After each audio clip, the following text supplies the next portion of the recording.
गिबि गिबियावनो गासैनिसिमबो बेलासि समनि गाहाम हामलायनायखौ जासिग्रोबाय। दिनैहाय मिरु दुलाराय बर' फरायसा आफादनि बेन्दोङाव थानाय जोंनि गासै दखराफ्रा दिनैहाय 8थि मिरु सायख' आनजाद सेन्ट्रेल टेलेन्ट सार्च एग्जाम बेखौहाय गासै जिल्लायावनो खुंफुंबाय।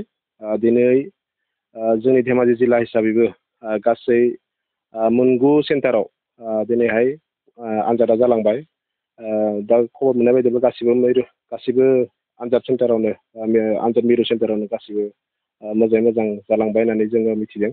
दिनैहाय जोङो बेखौनो फोरमायनो सानो जे जोङो जोंनि फरायसाफोरनि सायावहाय मोनसे थुलुंगाखां होनायजों लोगोसे मोनसे सायख' आनजाद जाय खुंनायनि गेजेरजों जोङो मोनसे जोंनि फरायसाफोरनि गेजेराव बादायलायनाय सोमजिहोनायजों लोगोसे बेनिफ्रायनो जोङो बे मिरु आनजादनिफ्रायनो जोंनिफ्राय बे उन्दै समनिफ्रायनो हाई सेकेन्डारि लेभेलनिफ्रायनो जों गावसोरो मोनसे जि आनजाद होनायनि जि रोंगौथि बे आनजाद होनायनि रोंगौथिखौ जोङो बेनिफ्रायनो सोरजिलांनो हानाय बायदि बेखौहाय खालामनाय जादों।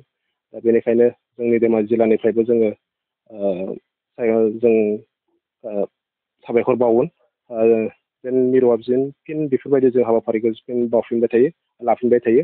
आरो दिनै आंजों लोगोसे जोंनि जनाय दखरा नैबे UNB मेम'रियेल हाइ स्कुलाव जोङो जनाय दखरानि आफादगिरि सोलोंथाइ नेहाथारि आरो बिथांमोननि मावथिफारिया बिथांमोना जोबोद सहाय सहयोग होलायबाय।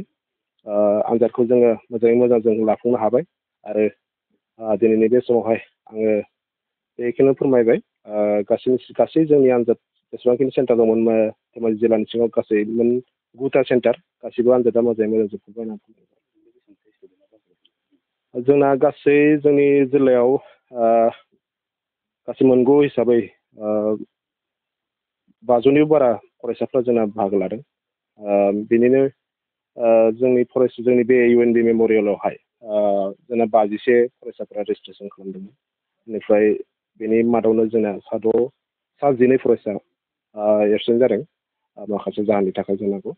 जायखिजाया फरायसाफ्रा आनजादखौ नायनानै जोबोद सोंनायखौ नायनानै जोबोद गोजोनदों बिथांमोना। आरो बिथांमोनाव मोनसे सोंलु मोनसे सोरजिदों जे लेखा फरायाब्ला मा जानो हायो, लेखा फरायब्ला बेफोरबायदि आनजादखौहाय गोरलैयैनो होनो हायो, बेफोरबायदि मोनसे सोरजिलु मोनसे गोसोआव सोमजिदों होननानै आं सानो। आनजादाव जोंना सायख'नाया मिरु दुलाराय बर' फरायसा हिसाबै जोंना सेथि, नैथि, थामथि बेखौ सायख'नाय जायो। जोङो बान्था हिसाबै बेनि देरहासारनाय हिसाबै जोङो 15,000, 10,000 आरो 10,000 बेखौ खालामनाय जायो। बेखौहाय गासै जोंनि आसाम नाङैनो बेखौहाय जोंनि जेराव जोंनि दुलाराय बर' फरायसा आफादनि दखराफोर दङ बेहाय गासिबो बेखौहाय सायख'नाया जि जिल्लानिफ्राय सायख'नाय आरो बिनि गेजेरजोंनो जिल्ला बादायलायनानै आरो सोर बांसिन नाम्बार मोननो हायो बेखौनो जोङो फोसावनाय जायो। धेमाजि जिल्ला हिसाबै देग्लाय जोङो मोजांखौनो जों साननांगोन। मानोना जोङो देग्लाय जों फरायसालिफोराव जोङो भिजिट खालामना नायदिंनायनि गेजेरजोंहाय जोंनि फरायसाफ्रा बादायलु गेजेरजों सोर फैनो हायो बेखौथ' जों दा बुंथ'नो हाला। जायखिजाया जोंनि आनजादनि गेजेरजों बेखौहाय जोङो सायख'नाय जागोन। जों आसा खालामदों जों जे जोंनि धेमाजि जिल्लानिफ्रायबो टप 10 मासि मोननो हायो।